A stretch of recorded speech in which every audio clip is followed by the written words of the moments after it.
Well, Lace, thanks so much for joining me and our viewers to talk about this historic time and how you perceive it as a professional archivist.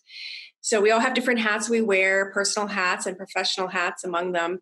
When something like this happens, what kind of mode do you go into or gear as an archivist?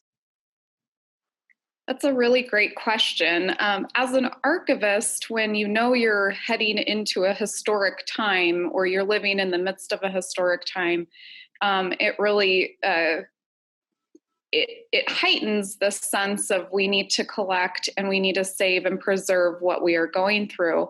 And the balancing act and the challenges, of course, that we're also living through the time and surviving along the rest of everyone.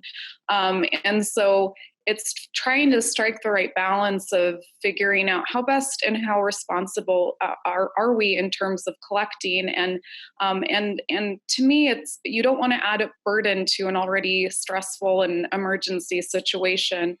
Why is it even important to save stuff? It gives context to where we've come from, and I think it adds value to the decision making we do today. I was really interested in this idea of these drive-through tests for the coronavirus. And I came across a collection in the archives that is the Idaho Tuberculosis Association. And they actually had these vans that they set up in the 1950s with x-ray machines, and they traveled through Idaho, and they offered that service as a preventative healthcare service to see how, if the chest x-rays were clear on the adult population is who they were focusing on at the time. And it really struck me as being a similar style of trying to get out to the communities, hit as many people as possible. And I think that's something that a lot of people are struggling with is the amount of tests that are available. You know, the tests with the coronavirus, of if we can test for antibodies so that people that have already been through the virus and survived it can, carry on with their work. And so I think that does have value when you can look at the past and say what worked and what didn't, and hopefully make well-informed decisions. Well, let's take a look at some of the interesting things you found in the collection from the last pandemic we had at that time period, 1918. Let's show people some of the things that you found because they're very interesting. So we have this small St. Alphonsus Hospital collection, and it's maybe not terribly clear, but it's from their Silver Jubilee. And so this was printed in 1919, just a year after the pandemic. And so it goes through the history of the hospital with the Sisters of the Holy Cross, but it also talks about the chaplains at the time. And it was Father Kaiser, who ended up later leaving and going to a parish in Twin Falls. But it talks about him being found by the bedside of people suffering from the pandemic day and night, and that he spent a lot of time with the folks that were suffering from the influenza. Well, what else did you find? There's some really cool things that you've found it. Yeah, one of the more personal collections isn't about the 1918 flu, but it was a diary collection of a little girl that was suffering from a terminal illness. So we have a collection of her diaries from 1912 to 1915 detailing her life and her experience. She was about, I think, in the 7th grade or middle school age. And so this is a really interesting personal collection that details at home someone dealing with terminal illness. And you have a photograph, don't you, that's of interest from the days of tuberculosis? We do. We have several. This collection is the Idaho Tuberculosis Association. There's a picture here that is gentlemen and women sitting around a table discussing the issues.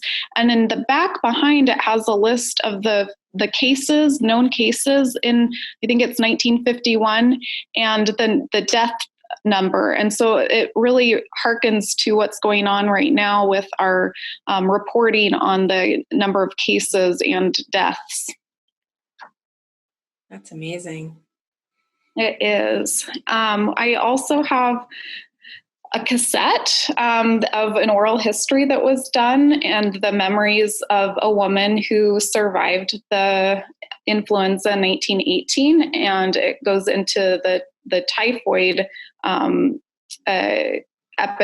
pandemic as well. And then I have the collection of the Ford Drug Pharmacy collection. So another organizational record group that's of interest. We still have the original boxes that the pharmacy prescriptions were kept in. So a variety of different types of materials that really have a lot of value and long-term research value for historians, for journalists, for whomever is needing to do this type of research. So when we bring it up to the present, what we're talking about is maybe keeping a diary of this time, taking photographs of things around you, maybe signage, testing lines, then keeping organizational records. You may not be thinking about it at this time, say the various nonprofits, but keep the records of what's occurring. Masks, I assume, would be something yes, I have in a collection, particularly homemade ones. Yes, I think, and I brought an example. I brought my own homemade mask for working at the archives because I'm still here.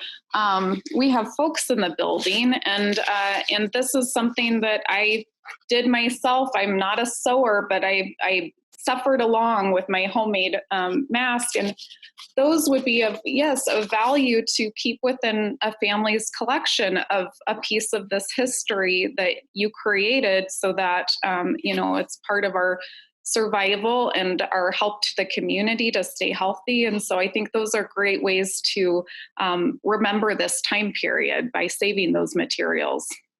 Yeah, you probably don't want like 100 Purell bottles, though. No, hand sanitizer is something that, like different brands of hand sanitizer would be something that eventually would go into a collection. Yes, and I think that's something that, these things seem very regular to us today. But 100 years from now, if only one Purell bottle was kept and it was kept within a family and it's donated, then that might be the only representation of that Purell bottle of that time. So those are things to consider, not to become a complete hoarder and make your house a crazy mess where you can't live in it.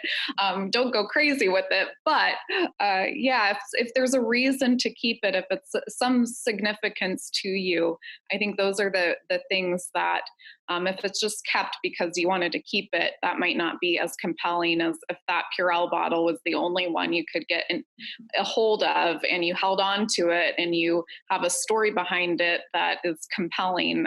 Those are the ones to keep then.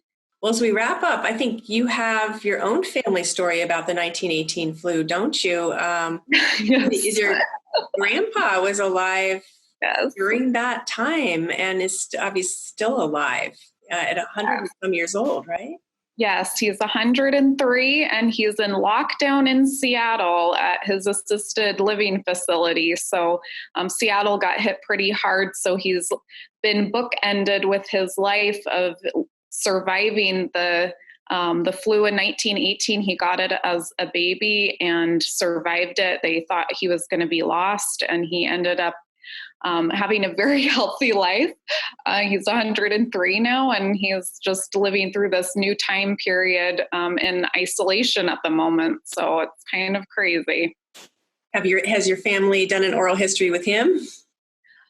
No, but as soon as this whole lockdown is over and we're able to safely go back into the communities and travel again, the first trip I'm taking is to Seattle to visit him. Well, thanks for all you do. Stay safe, and we'll see you again. Thanks so much. Right. Thanks, Marcia.